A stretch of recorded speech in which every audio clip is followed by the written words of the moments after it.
नमस्कार मित्रों, कैसे हैं आप। मेरा नाम है रश्मि रंजन रथ और मैं आप लोगों को स्वागत करता हूं मेरे YouTube चैनल अनबिलीवेबल वर्ल्ड को। तो दोस्तों, मैं अपने YouTube चैनल पे आप लोगों को रहस्यमय मंदिरों के बारे में, रहस्यमय जगहों के बारे में, रहस्यमय चीजों के बारे में बताता आ रहा हूँ और आगे भी बताता रहूंगा। लेकिन मैं जो आज जिस टॉपिक पे वीडियो बना रहा हूँ उस टॉपिक पे ना ही मैं रहस्यमय मंदिर के बारे में बता रहा हूँ, ना ही मैं रहस्यमय जगहों के बारे में बता रहा हूँ और ना ही मैं रहस्यमय चीजों के बारे में बता रहा हूँ। तो मैं बता क्या रहा हूँ? तो दोस्तों सुनिए, मैं आज आप लोगों को बताना चाहता हूँ एक रहस्यमय सवाल के बारे में और उसके रहस्यमय जवाब के बारे में। तो क्या है वो सवाल? तो दोस्तों वो सवाल ये है कि असल में भगवान कहाँ रहते हैं।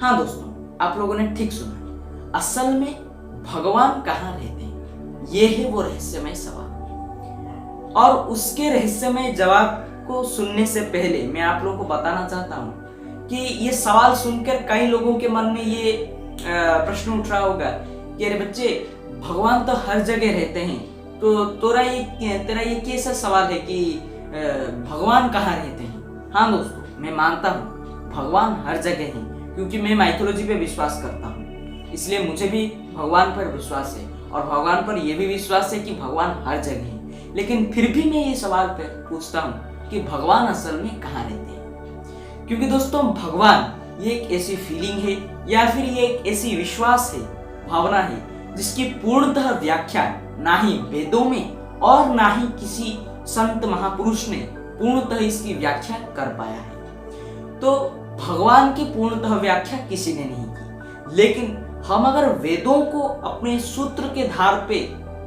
पिरोते हुए चले तो हम भगवान के पास पहुंच सकते हैं। उसके ऊपर एक सवाल जिसको मैंने आप लोगों को बताया और उसका जवाब भी बहुत अच्छी भावों से मुझे पता चल चुका है। तो मैंने इसके ऊपर रिसर्च की, तो मुझे जो जो थ्योरीज पता चली, जो जो इंफॉर्मेशन मुझे मिली, मुझे लगा कि मुझे आप लोगों के ऊपर मतलब इस टॉपिक के ऊपर एक वीडियो बनाना ही चाहिए। तो मैं ये वीडियो भी बना रहा हूँ। अगर आप लोगों को हमारा आज का ये वीडियो अच्छा लगे तो जरूर से इसे लाइक कीजिए।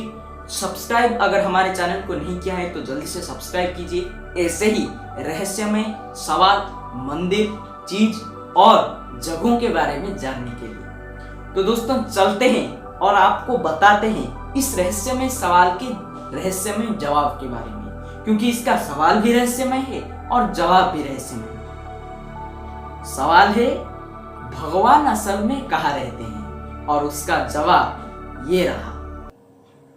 भगवान, जैसे मैंने आपको वीडियो में पहले बताया कि यह एक ऐसी शब्द है जिसकी पूर्णतः व्याख्या किसी ने भी नहीं की है और ना ही कोई इसे कर पाता है। लेकिन हम अपने अगर वेदों की सहारा लें तो हमारे वेदों में कई ऐसी व्याख्याएं मौजूद हैं जिससे हम परम सत्य को जान सकते हैं।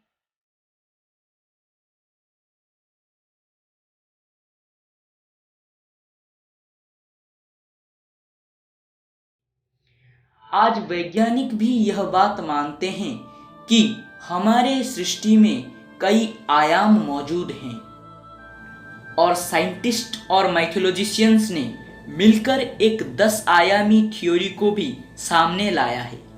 इसके अनुसार हमारे वेदों में 64 आयामों का जिक्र मौजूद है और इसी की अध्ययन कर हमारे साइंटिस्ट और माइथोलॉजिशियंस ने 10 आयामी थ्योरी को निकाला है।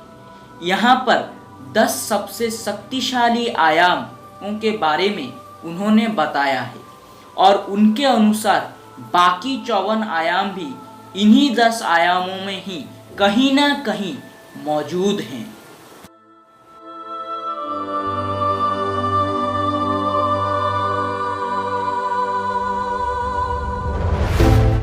हमारी भौतिक सृष्टि 3 आयामी है, जिसमें पहला आयाम है ऊपर नीचे होना और दूसरा आयाम है दाएं बाएं होना। हमारी टीवी, वीडियो गेम, फोन इन्हीं 2 आयामों से चलती है, लेकिन हम लोग यानी मनुष्य 3 आयामी दुनिया में निवास करता है और तीसरा आयाम है आगे पीछे होना। इसे ही 3D कहते हैं, यानी 3 डायमेंशंस। हम सब इसी 3 आयामी सृष्टि में बंधे हुए हैं, जबकि चौथा आयाम है समय। इस आयाम को हम हमेशा आगे बढ़ता हुआ ही महसूस करेंगे। इस आयाम में हम पीछे नहीं आ सकते और हमारी मानव शरीर यानी हमारा ये शरीर या हमारा मन इन्हीं 4 आयामों को ही महसूस कर सकता है, क्योंकि यही हमारी सीमा है।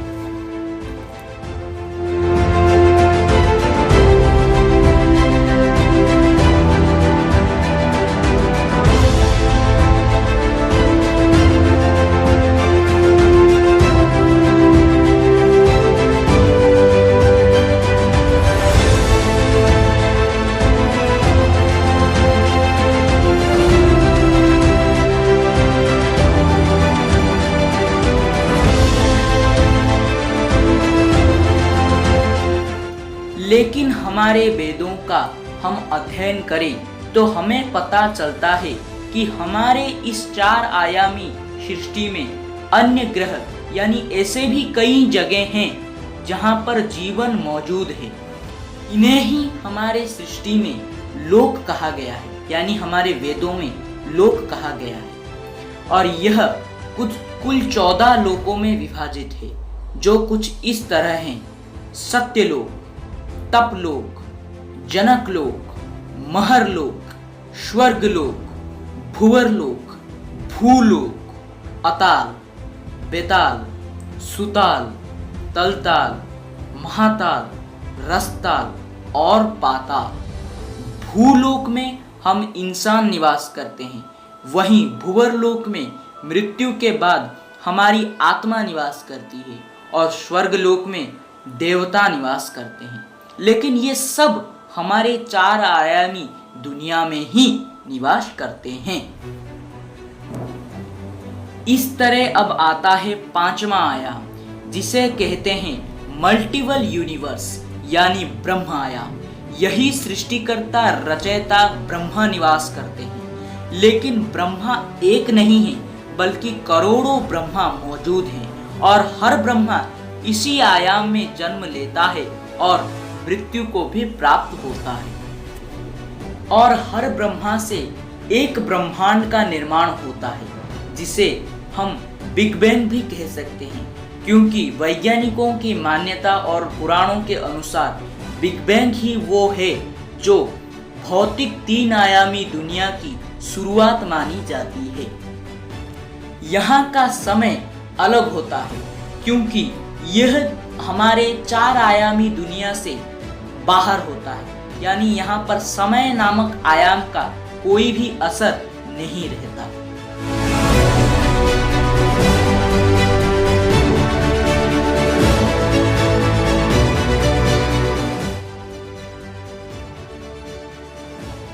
उसके आगे आता है 6वां आयाम, जिसमें निवास करते हैं महाविष्णु। महाविष्णु के 3 रूप हैं: महाविष्णु, गर्भोदकशीय विष्णु और कशिरोदकशीय विष्णु। महाविष्णु के 3 अवतारों में प्रथम अवतार महाविष्णु रूप में वे तत्व और ऊर्जा को निर्माण करते हैं, जिसे महातत्व भी कहा जाता है। और गर्भोदकशीय विष्णु में वे सहस्त्र ब्रह्माओं को निर्माण करते हैं, यानी जन्म देते हैं, जिससे सहस्त्र ब्रह्मा सहस्त्र ब्रह्मांडों को जन्म देते हैं। इसीलिए गर्भोदकशीय विष्णु भी बहुत महत्वपूर्ण होते हैं। और कशिरोदकशीय विष्णु सबसे महत्वपूर्ण होते हैं, क्योंकि वे हमारे दुनिया के हर एक तत्व, हर एक अणु परमाणु में विलीन होते हैं और उसे नियंत्रित रखते हैं।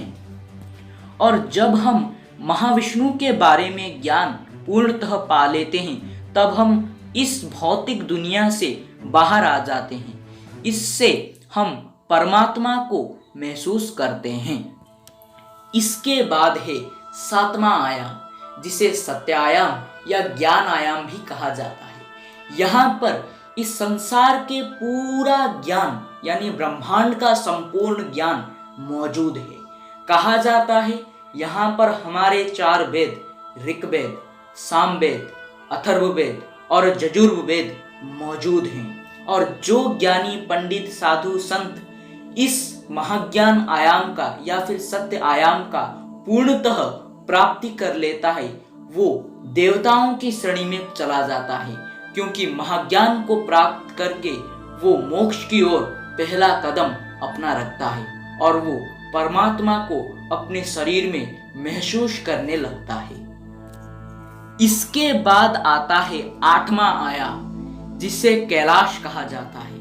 इसमें भगवान शिव के भौतिक रूप निवास करते हैं और उन्हीं का परम कर्तव्य यह है कि वे बाकी 7 आयामों को जन्म भी देते हैं और उनकी सुचारू रूप से वो कैसे चले यह बात भी देखते हैं। इसीलिए हर साधु संत एक ही कार्य अपने जीवन में करना चाहता है, वो शिव को पाना चाहता है, क्योंकि वे अगर शिव को पालेंगे तो सत्य ज्ञान और भगवान की असलियत क्या है उसका संपूर्ण रूप से बोध भी पा सकते हैं।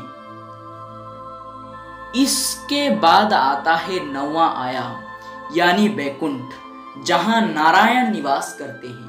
यहीं पर आपके मन में एक प्रश्न उठ रहा होगा कि मैंने तो महाविष्णु के बारे में बताया, तो नारायण और महाविष्णु क्या अलग हैं?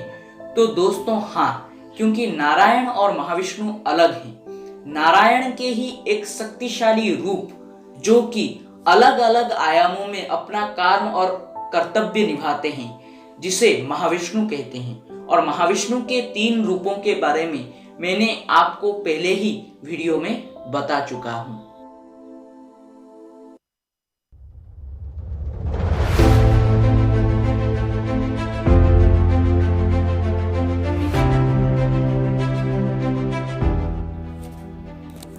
इसके बाद आता है 10वां आयाम। यहीं पर हमारे परमपिता परमेश्वर परब्रह्म भगवान निवास करते हैं। मैंने आप लोगों से पहले ही कहा था कि मैं आप लोगों को आज बताऊंगा कि भगवान असल में कहाँ निवास करते हैं। तो दोस्तों भगवान असल में 10वें आयाम यानी सत्य परमात्मा में निवास करते हैं, जिन्हें हम ही लोग अलग अलग रूप में अपने भूलोक में पूजा करते हैं। बुद्धिज्म के लोग उन्हें बुद्धा के रूप में पूजते हैं, वैष्णव लोग उन्हें विष्णु के रूप में पूजते हैं, भौतिक यानी शैव लोग शिव के रूप में पूजते हैं, ईसाई उन्हें जीसस के रूप में पूजते हैं, सिख धर्म उन्हें गुरु नानक के रूप में पूजता है। इसी तरह अलग अलग धर्म उन्हें अलग अलग नामों से पूजते हैं, लेकिन वे शक्ति एक हैं, परमात्मा एक हैं और परब्रह्म भी एक हैं। असल में भगवान उसी तत्व या आयाम में रहकर ही हमारे संपूर्ण संसार के अलग अलग आयामों को चलाते हैं। उन्हीं का रूप यानी अलग अलग अवतार हमारे अलग अलग आयामों में रहकर अपने कर्तव्य और काम को सुचारू रूप से निर्वहन करता है। लेकिन मैंने आप लोगों से वीडियो के पहले वादा किया था कि आज के वीडियो में मैं बताऊंगा कि असल में भगवान कहाँ निवास करते हैं, जिसके बारे में मैं जितना जानता था और मैंने जितनी रिसर्च कर पाई उसके आधार पर मैंने आप लोगों को यह बता दिया। तो दोस्तों अब हम चलते हैं हमारे स्टूडियो में। नमस्कार मित्रों, आप लोगों को मेरे YouTube चैनल के स्टूडियो में स्वागत है। तो दोस्तों आप लोगों को आज का हमारा ये वीडियो कैसा लगा उसे कमेंट सेक्शन में जरूर बताइएगा। अगर आप लोगों को आज का ये वीडियो अच्छा लगा है तो इसे लाइक ज़रूर कीजिए। हमारे चैनल में नहीं है तो हमारे चैनल को सब्सक्राइब कीजिए।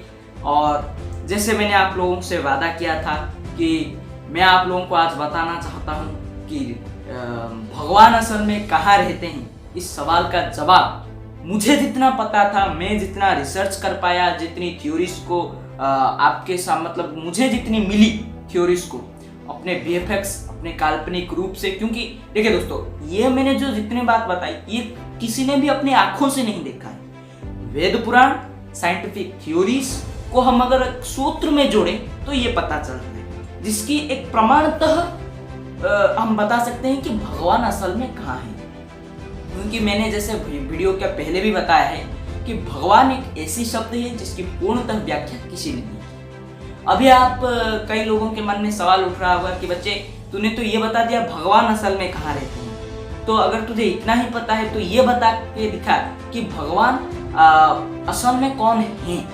तो हाँ दोस्तों, इसके ऊपर भी मैंने एक वीडियो बनाई है जिसे मैं जल्दी से जल्दी अपने YouTube चैनल पे अपलोड करूंगा और आप लोगों को ये भी बताऊंगा कि असल में भगवान कौन है, भगवान का औचित्य क्या है और वो कौन से चिंतन स्वरूप में रहते हैं।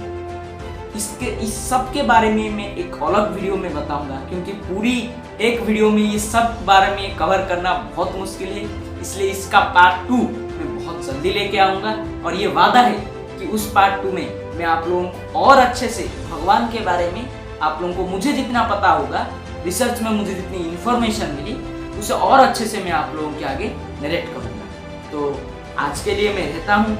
अगर आप लोगों को आज का वीडियो अच्छा लगा है तो लाइक ज़रूर कीजिए, जल्दी से जल्दी इसे शेयर कीजिए और हमारे चैनल में नहीं है तो सब्सक्राइब ज़रूर कीजिए। अगली वीडियो में वापस मिलूंगा, तब तक के लिए मुझे आज्ञा दीजिए। रहता हूँ, नमस्कार।